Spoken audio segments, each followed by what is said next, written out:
بسم اللہ الرحمن الرحیم۔ شروع اللہ کے نام سے جو بڑا مہربان اور نہایت ہی رحم کرنے والا ہے۔ تمام حضرات درود شریف پڑھ لیجئے۔ اللہم صلی علی محمد وعلی آل محمد کما صلیت علی ابراہیم وعلی آل ابراہیم انکا حمید مجید۔ اللہم بارک علی محمد وعلی آل محمد کما بارکت علی ابراہیم وعلی آل ابراہیم انکا حمید مجید۔ رمضان المبارک کا آج 18واں روزہ ہے، 2024 کا سال ہے۔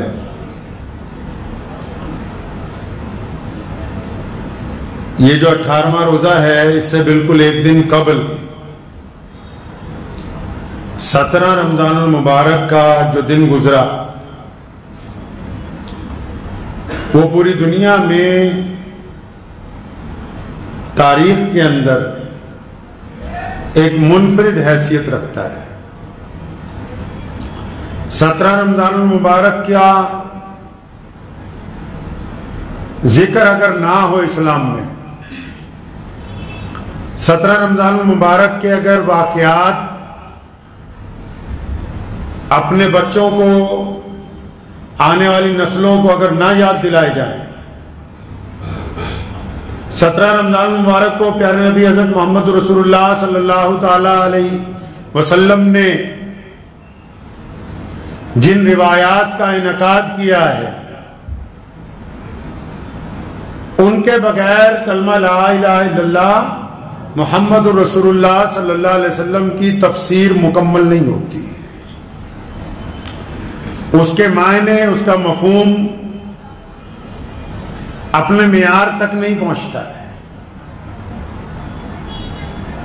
تاریخ میں اگر دیکھیں گے تو اتہاس نے 17 رمضان المبارک کو جنگ بدر کا نام دیا اور قرآن پاک نے یوم فرقان کا نام دیا۔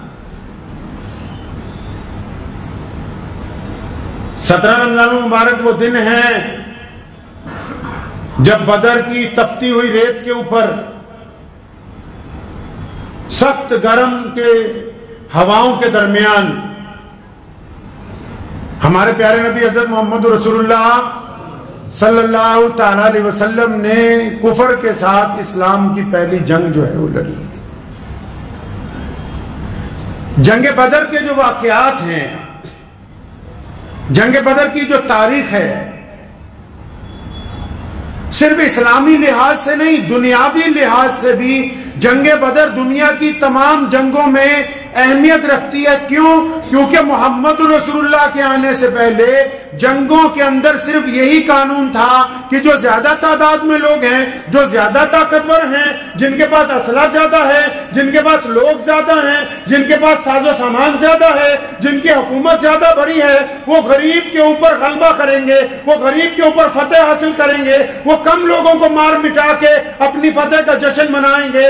جنگ بدر وہ پہلا معرکہ ہے اس دنیا میں جب یہ بات طے ہو گئی کہ اب صرف طاقت والے نہیں جیت سکتے، اللہ کی مدد اگر کسی کے ساتھ آ جائے تو کمزور لوگ بھی فتح حاصل کر سکتے ہیں۔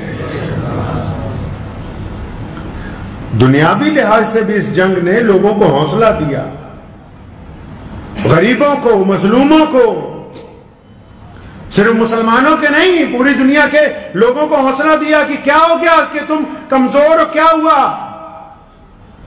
ہمارے ملک کی اگر آپ جنگ آزادی کو دیکھیں گے، بھارت کے سوتنترتا سنگرام کو دیکھیں گے تو جن لوگوں نے آزادی کی لڑائی لڑی وہ کمزور تھے، ان کے پاس بہت زیادہ طاقت نہیں تھی، انگریز زیادہ طاقتور تھا۔ لیکن جنگ بدر کا جو فلسفہ اللہ تبارک و تعالیٰ نے اہل ایمان کو دیا، انہوں نے اسی فلسفے کو استعمال میں رکھا اور اس بات کو اندر یقین کامل رہا کہ طاقت سے کچھ نہیں ہوتا، کرنے والی ذات جو ہے وہ رب کریم کی ذات ہے۔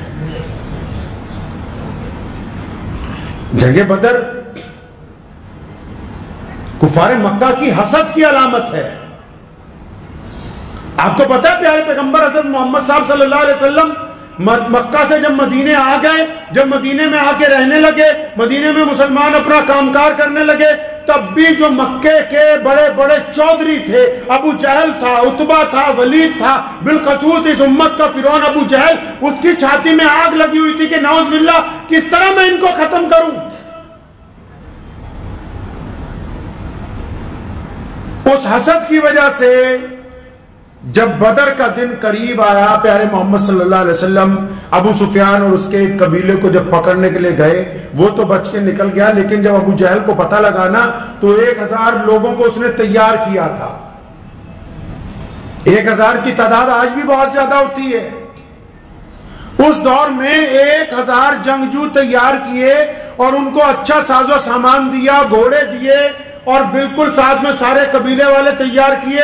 بھئی کیا بات ہے، کہاں جانا ہے؟ کہ وہ جو مدینے میں غریب مسلمان رہتے ہیں اور وہ جو محمد رسول اللہ صلی اللہ علیہ وسلم مدینے سے رہ کے پوری دنیا کے لوگوں کو برابری کا سبق دیتے ہیں، وہ جو پوری کائنات کے اندر اپنی محبتیں پھیلا رہے ہیں، نعوذ باللہ ان کو روکنا ہے۔ بتھیرے لوگوں نے سمجھایا کہ ابو جہل وہ تو یہاں سے 500 میل دور ہیں، 400 میل دور ہیں، اور اب تو ان کا مکے سے کوئی تعلق نہیں رہا، مکے کو چھوڑ کے چلے گئے، کیا ضرورت ہے؟ اب کہنا نہیں ہمارے پاس پاور جو ہے، طاقتور انسان جب طاقت میں ہوتا ہے تو پھر وہ اس آنے والے وقت کو بھول جاتا ہے جب طاقت ختم ہو جائے گی ایک دن۔ تو ابو جہل کہنے لگا نہیں، ہمارے پاس تو طاقت ہی بہت ہے۔ کتنے لوگ تیار کیے؟ 1000 کا لشکر، ساز و سامان، اچھے ہتھیار۔ اور ادھر مدینہ منورہ میں کیا ہے جی؟ پہلی بات تو نفری کی کمی ہے۔ اعلان ہو گیا، کتنے لوگ آئے بھائی؟ کتنی تعداد کل نکلی دنیا میں مسلمانوں کی؟ 313 افراد۔ اور 313 افراد کو جب اکٹھا کیا کہ بھائی کوئی ساز و سامان ہے، تو 313 میں سے 350 نہتے۔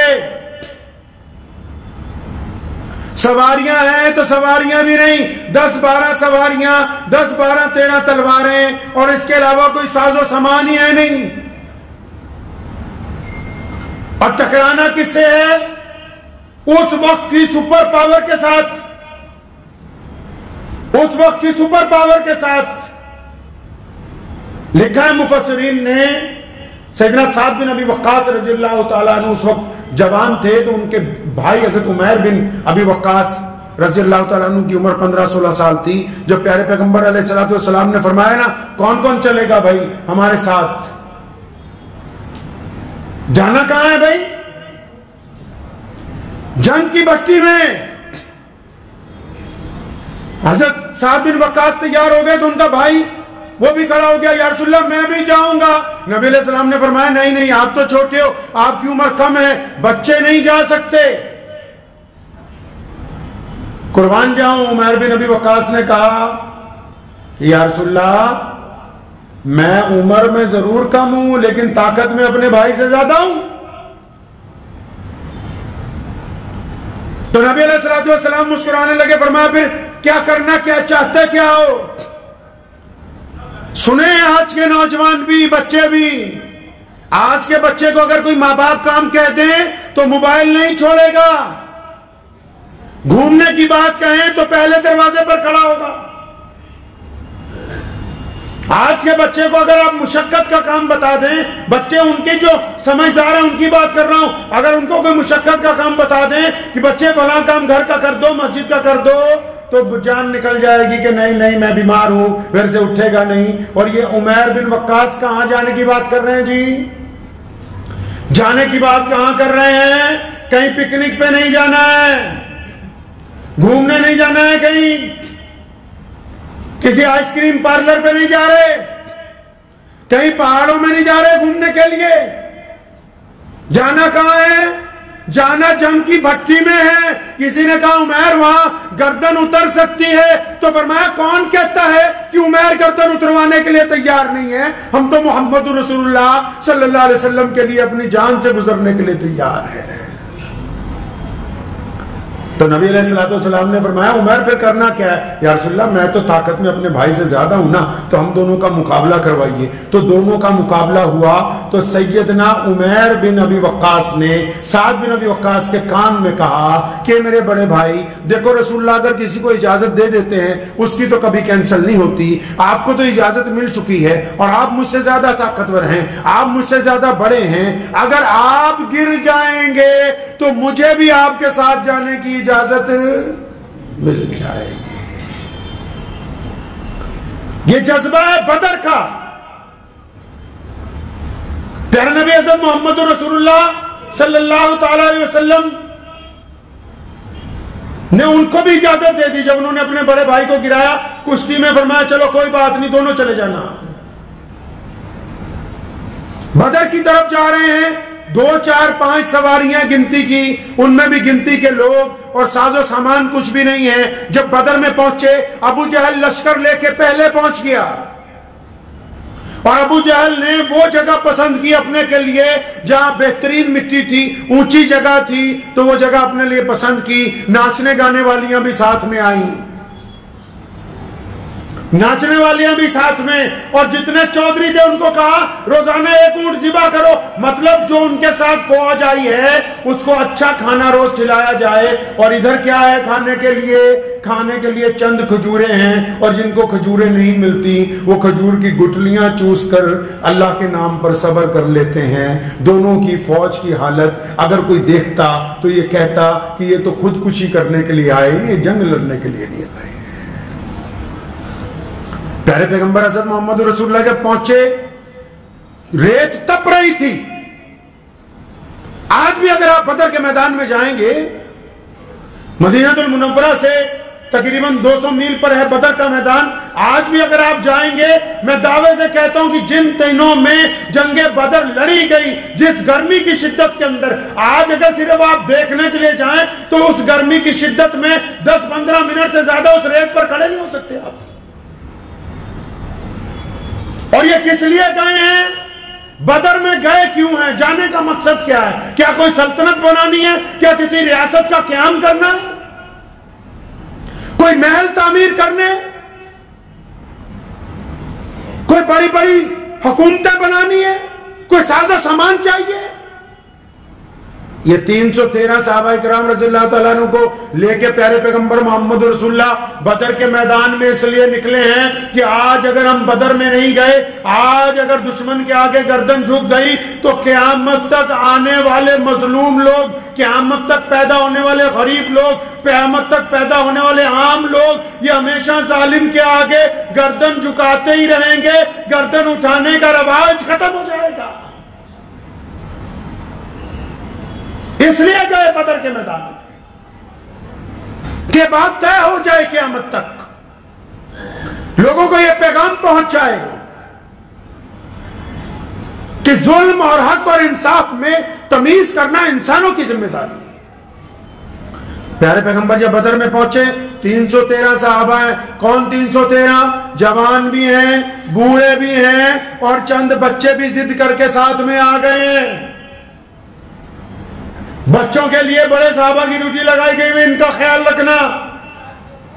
اور جب پہنچے صحابہ فرماتے ہیں کہ ریت ایسی تپ رہی تھی، زمین نے اللہ کے آگے اپنی جھولی پھیلا دی۔ اے مولا کریم، تیرا پیارا پیغمبر، تیرے محبوب پیغمبر، وہ جن کے لیے آپ نے کائنات کو بنایا ہے، اور وہ جن کے پیروں کو بوسہ دینا جبریل امین اپنے لیے عزت کی بات سمجھتے ہو، زمین نے اللہ تعالیٰ کے آگے فریاد کر دی کہ اللہ تیرے پیارے پیغمبر مجھ پر آ گئے، میں تو بہت زیادہ تپ رہی ہوں، مجھے ان کے آگے شرمندہ نہ ہونے دیجئے گا۔ اتنی زبردست بارش ہوئی، اتنی بارش ہوئی کہ جہاں ابو جہل تھا وہ مٹی دلدل بن گئی۔ جس زمین پر پیارے پیغمبر صلی اللہ علیہ وسلم پہنچے تھے، اس زمین کی ریت پتھر میں تبدیل ہو کے سارے کے سارے تیلاب جو ہیں وہ پانیوں سے بھر گئے۔ اس رات کو 2 دشمن چھپ کے پانی پینے کے لیے آئے مسلمانوں کے کیمپ میں۔ یہ واقعہ اس لیے سنا رہا ہوں کہ پیارے پیغمبر صلی اللہ علیہ وسلم نے اصول طے کیے ہیں، انسانیت کے، زندگی کے اصول طے کیے ہیں۔ جنگ کا مطلب یہ نہیں ہوتا کہ ظلم کیا جائے، جنگ کا مطلب یہ نہیں ہوتا کہ کسی بیٹی پر ہاتھ ڈال دیا جائے. جنگ کا مطلب یہ نہیں ہوتا کہ کسی کے گھر کو جلا دیا جائے. جنگ کا مطلب یہ نہیں ہوتا کہ کسی کے بچوں کو قتل کر دیا جائے. پیارے پیغمبر صلی اللہ علیہ وسلم کو آ کے پہرے داروں نے کہا یا رسول اللہ دشمن کے کچھ لوگ ہمارے تالاب میں سے پانی پی رہے ہیں اور کیا ان کو پکڑ لیا جائے, مار دیا جائے؟ نبی علیہ السلام نے روک دیا, فرمایا کوئی بات نہیں, چاہے دشمن ہے کیونکہ پیاسا ہے, ہمارے علاقے میں پانی پینے آ گیا تو ہم اس کو ماریں گے نہیں. یہ روایتیں طے کی ہیں ہمارے پیارے پیغمبر محمد الرسول اللہ صلی اللہ علیہ وسلم نے. یہ یہودیوں اور عیسائیوں نے یہ بات کہی کہ جو جنگ ہے یہ دھوکہ ہے اور جنگ میں سب جائز ہے. انہوں نے کہا کہ جنگ اور عشق میں سب کچھ جائز ہے. یہ اسلام نے کہا کائنات میں آنے کے بعد کہ جنگ میں اور عشق میں سب کچھ جائز نہیں ہے. عشق میں بغیر نکاح کے بلاత్కాر ہوگا, زنا ہوگا, اور جنگ میں اگر کسی کے اوپر ظلم کرو گے تو وہ آتنکواد کہلوائے گا, جنگ نہیں کہا جا سکتا اس کو. یہ اسلام نے قوانین طے کیے. ایک آئیڈیل میدان جنگ میں بھی پیارے پیغمبر نے آئیڈیل پیش کر دیا کہ ہم اپنے اصولوں کے لیے آئے ہیں. حکم بھی دیا صحابہ کرام کو, ایک بار نہیں متعدد مرتبہ. جب بھی کوئی اسلامی لشکر گیا فرمایا کھیتیوں کا دھیان رکھنا, یہ نہ ہو کہ تم غصے میں آ کے کسی کے کھیتوں کو آگ لگا دو. فرمایا لوگوں کی بیٹیوں کا, بہنوں کا, ان کی ماؤں کا, ان کے بچوں کا, ان کے بوڑھوں کا, فرمایا غیر مسلموں کی عبادت گاہوں کا خیال رکھنا, کیونکہ جنگ کا مطلب یہ نہیں ہوتا کہ آپ دوسرے کے اوپر ظلم کریں. جنگ صرف حق اور انصاف کے لیے لڑی جاتی ہے, اور جب فتح ہو جاتی ہے تو فتح کرنے والا انسان دوسرے پر رحم کرتا ہے, ظلم نہیں کرتا ہے. جنگ بدر کی رات کا ایک بڑا خوبصورت واقعہ مفسرین نے لکھا ہے. فتح تو اس جنگ میں مسلمانوں کو اللہ تعالیٰ نے عطا فرمائی. ایک خوبصورت واقعہ ذہن میں آ گیا, وہ سناؤں آپ کو, آپ کا ایمان تازہ ہو جائے گا. جب جنگ ہونی تھی نا تو پرانے دور میں تو وردیاں نہیں ہوتی تھیں کہ یہ دیش فلاں دیش کی ہے, فلاں دیش کی فوج ہے. اکثر لوگ ایک جیسے کپڑے پہنتے تھے. تو ابو جہل نے محفل سجائی, ناچنے والیاں بلائیں, شراب کے ڈھول کھلوا دیے گئے. اس دوران میں اس نے مخبر بلائے, دو اپنے جاسوسوں کو کہا کہ صبح ہم نے جنگ لڑنی ہے یہ مدینے والوں سے, جا کے دیکھ کے تو آؤ ان کی تیاری کیسی, کیسا دشمن کے پاس ساز و سامان ہے, کیسے گھوڑے ان کے پاس, کیسی تلواریں ان کے پاس, کیسے نیزے ہیں, کتنے لوگ ہیں یہ, تاکہ صبح کو اسی کے مطابق ہم ان کے اوپر حملہ آور ہوں گے. اب وہ گئے جاسوس دو, وہ مسلمانوں جیسا بھیس بنا کے چلے گئے. مدینہ منورہ کی جو فوج پیارے پیغمبر محمد رسول اللہ صلی اللہ علیہ وسلم کے جو صحابہ نے جہاں پڑاؤ ڈالا ہوا تھا وہ چلے گئے وہاں. اب ایک نکڑ سے شروع ہوئے دیکھنے کے لیے کہ بھی ان کے پاس کیا ہے. ایک نکڑ سے دوسری نکڑ تک 20 لوگوں کو ملے بھی, باتیں بھی ہوئی, سب کچھ دیکھ لیا. دیکھنے کے بعد واپس ابو جہل کے پاس پہنچے تو ابو جہل کو انہوں نے جو رپورٹ پیش کی وہ آپ کو بتانا چاہتا ہوں. انہوں نے ابو جہل کو کہا کہ ہم تو دیکھا ہے محمد رسول اللہ کی فوج کو 313 لوگ ہیں,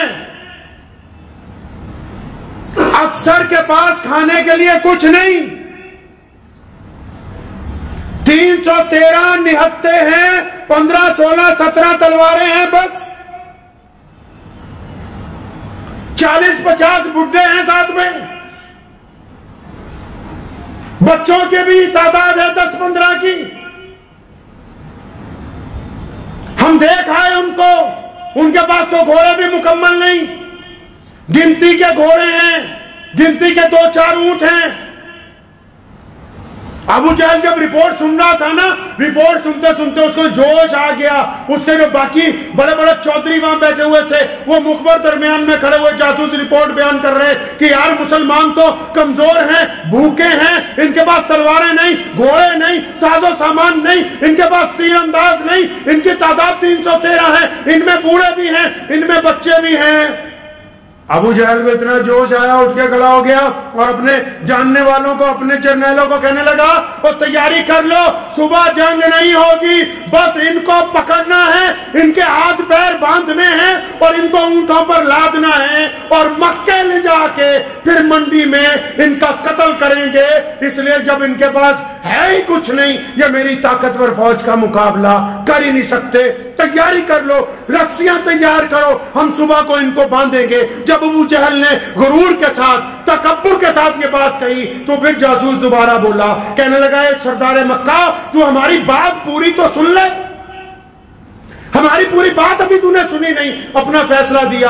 ابو جہل کہنے لگا اچھا کیا کچھ اور بھی کمیاں باقی ہیں؟ پھر اس جاسوس نے ایک بات کہی، کہنے لگا ہاں تم نے ہماری پوری رپورٹ سنی تو نہیں، وہ 313 ہیں، وہ بھوکے ہیں، تلواریں نہیں ہیں، نیزے نہیں ہیں، تیر انداز نہیں ہیں، گھوڑے کم ہیں، ان کے پاس اونٹ کم ہیں، ان کے پاس ساز و سامان کم ہے، ان کے ساتھ بوڑھے ہیں، ان کے ساتھ بچے ہیں. لیکن ابو جہل ہم ان میں سے جس کو ملے ہیں، جس کو ملے ہیں، بچوں سے ملے، بوڑھوں سے ملے، نوجوانوں سے ملے، سب نے ایک ہی بات کہی ہے، یا تو مر جائیں گے محمد رسول اللہ کے لیے یا فتح حاصل کریں گے. ابو جہل ہمارا تجربہ یہ کہتا ہے کہ جو لوگ مرنے کے لیے اپنے رب رسول کے لیے آئے ہو، دنیا کی کوئی طاقت ان پر فتح حاصل نہیں کر سکتی.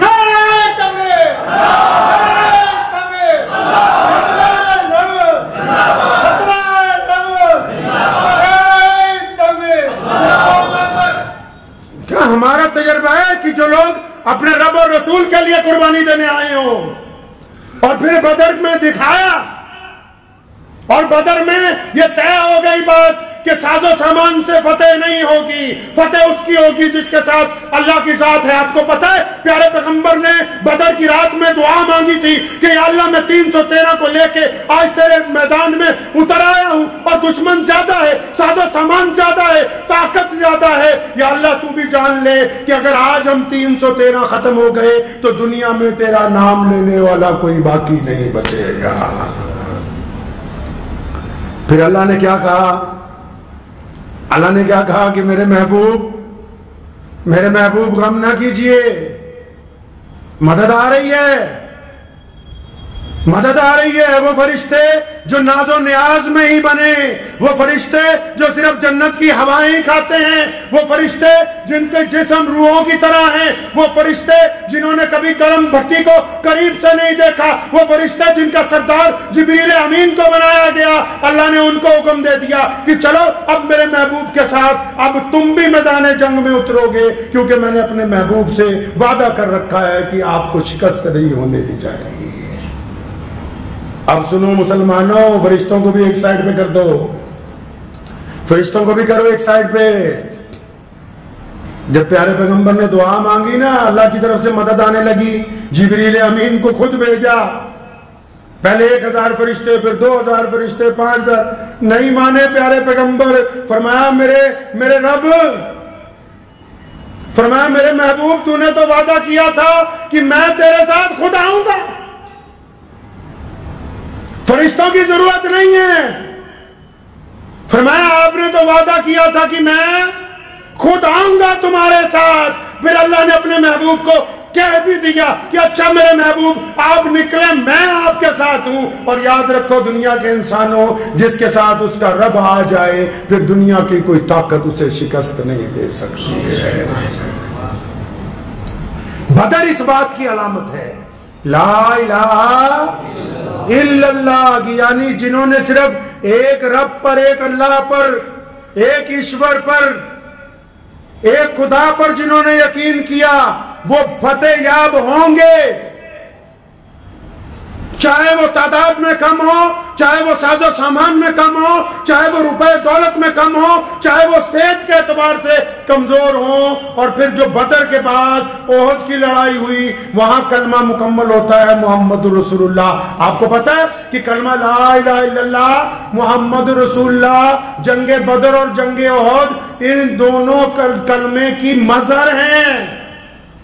جنگ بدر میں یہ طے ہوا کہ اللہ کی اگر پورا یقین ہوگا تو فتح ہوگی، اور جنگ احد میں ذرا سا کہنا نہیں مانا، پہاڑی سے پیچھے ہٹ گئے تھے، شدید نقصان اٹھانا پڑا.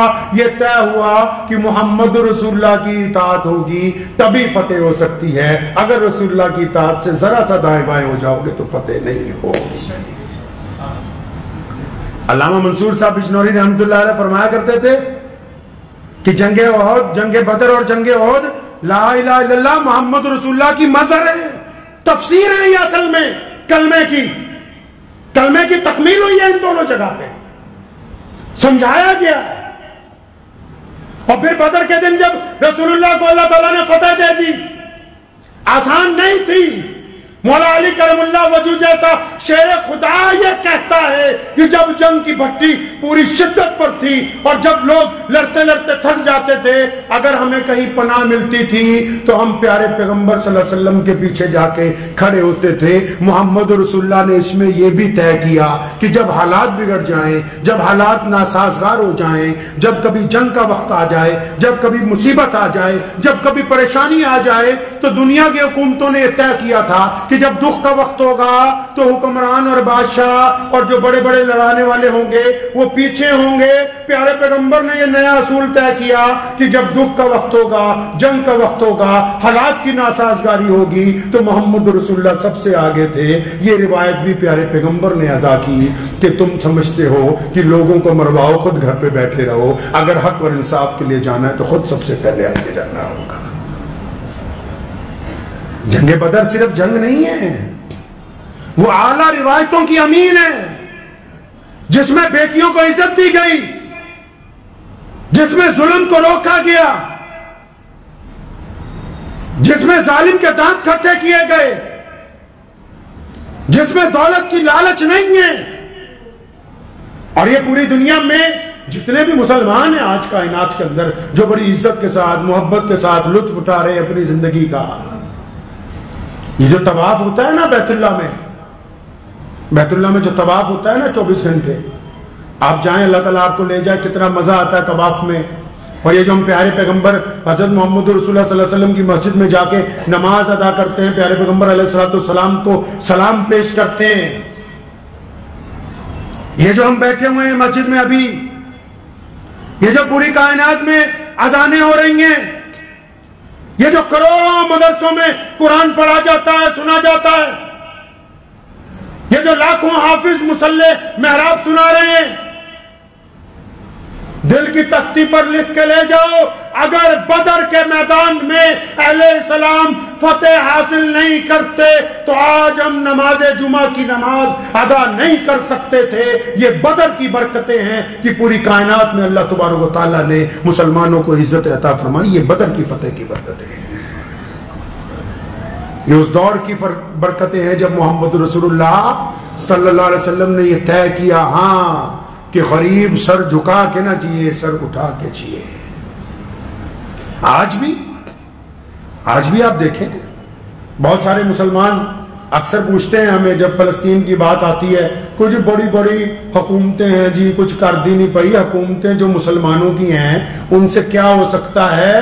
مزہ تو ادھر آ کر دیکھو غزہ میں کہ جہاں بدری صحابہ رضی اللہ تعالیٰ اجمعین کی روحانی اولادیں چند ساز و سامان کے ساتھ پیدل چلتے ہوئے آج بھی ابو جہل کی فوج کے دانت کٹے کر رہے ہیں، جنہوں نے آج بھی دشمن کو یہ بتا دیا کہ 24 گھنٹے میں کسی کو ہلاک نہیں کیا جا سکتا، جن کے ساتھ اللہ کی مدد ہو ان کے حرم کے اندر داخل نہیں ہوا جا سکتا. تو بات تو صرف کل بھی ان کی تھی جو اللہ کو مانتے تھے، آج بھی انہی کی بنی ہوئی ہے جو اللہ اور اس کے رسول کی مانتے ہیں. بات صرف یہی ہے کہ آپ کا عقیدہ کہہ دے کہ جب بدر میں فتح ہوئی، جب دنیا میں کہیں بھی فتح ہوتی ہے نا، اب دیکھیے کئی ملکوں کو جب فتح کیا ظلم ہوتا ہے تو لوگ چپ رہتے. رسول اللہ صلی اللہ علیہ وسلم نے اسلام کی فتح میں اور ظالم کی فتح میں کیا فرق آیا؟ جب رسول اللہ کو فتح ہوئی، لوگ فتح کے بعد نعوذ باللہ بری بری گالیاں دیتے ہیں دشمن کو، اپنی انا کہتے ہیں کہ ہم نے جنگ جیت لی، ڈینگیں ہانکتے ہیں، بڑی بڑی باتیں زبان سے نکالتے ہیں۔ محمد رسول اللہ کو اللہ نے جب فتح حاصل عطا کی تو کیا کیا؟ اپنے رب کی حضور سجدہ کیا اور تمام صحابہ کو کیا فرمایا؟ فرمایا ہمارے رب نے ہمیں عزت عطا کی ہے، ہمارے رب نے ہمیں فتح عطا فرمائی ہے۔ اگر ہمارا رب نہ چاہتا تو ہم فتح یاب نہیں ہو سکتے تھے۔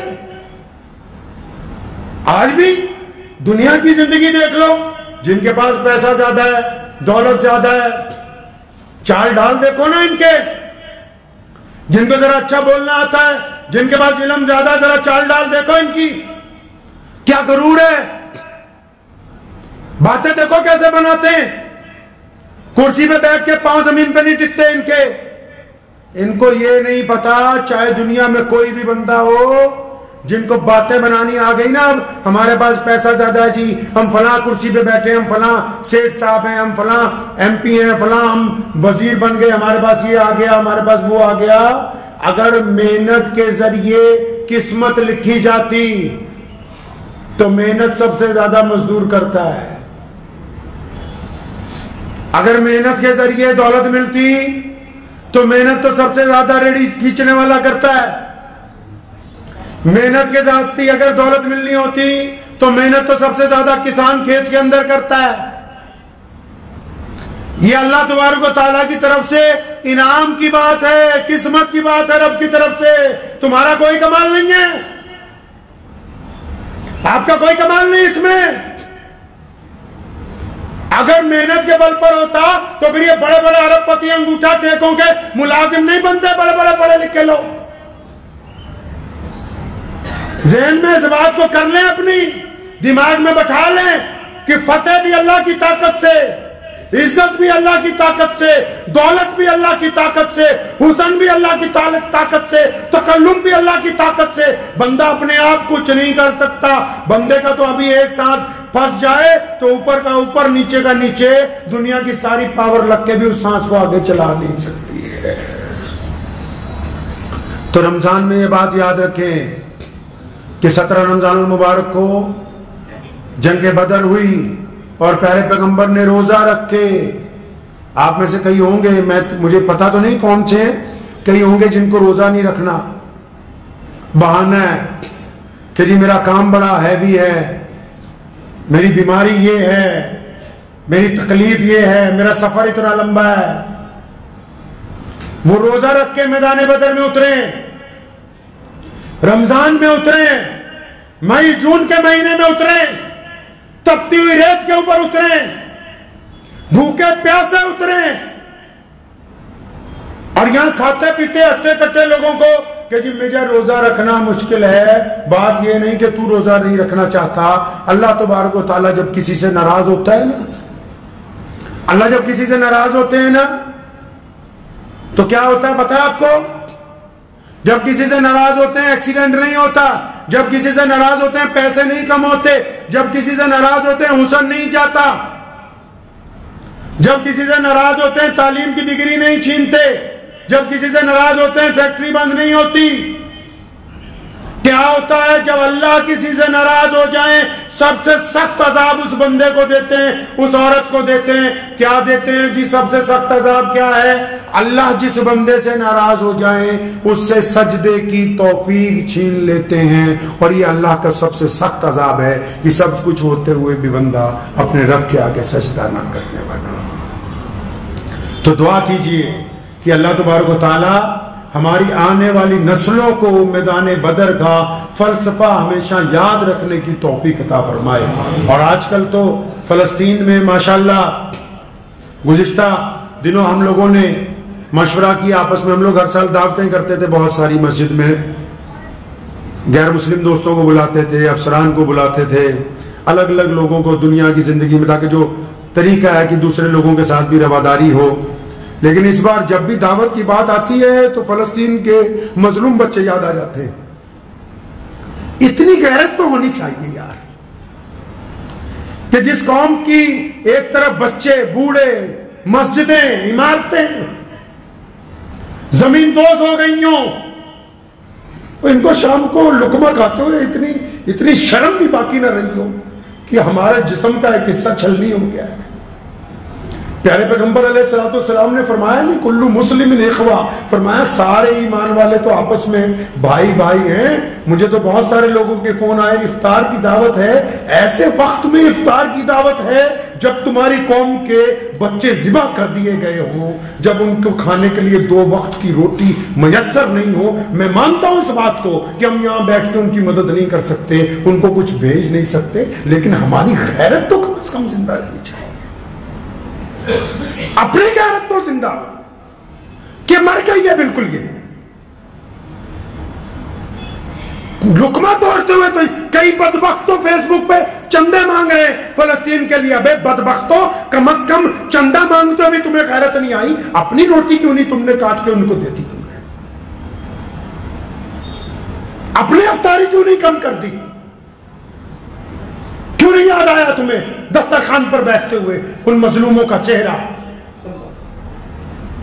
کچھ تو غیرت باقی رکھو مسلمانوں۔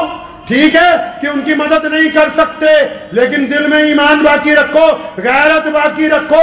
اگر فلسطین کے شہداء کے درمیان بھی تمہیں دعوتیں سوچ رہی ہیں تو ایک دفعہ ضرور بیٹھ کر اپنا ایمان چیک کرو کہ اس میں غیرت باقی ہے یا مر گئی۔ اگر یہ مر گئی ہے تو رب رسول کے نزدیک تم بھی مر گئے ہو، تمہارے جیسے لوگوں کی اللہ اور اس کے رسول کو ضرورت نہیں ہے۔ دعا کیجئے کہ اللہ تبارک و تعالیٰ مجھے بھی اور آپ سب کو بھی اس کے اوپر عمل کی توفیق عطا فرمائے۔ وآخر دعوانا ان الحمدللہ۔ مجھے امید ہے کہ آپ کو یہ ویڈیو پسند آئی ہوگی، اگر پسند آئی ہو تو یہ آپ اپنے دوستوں کے ساتھ شیئر کریں اور اس چینل کو سبسکرائب ضرور کریں۔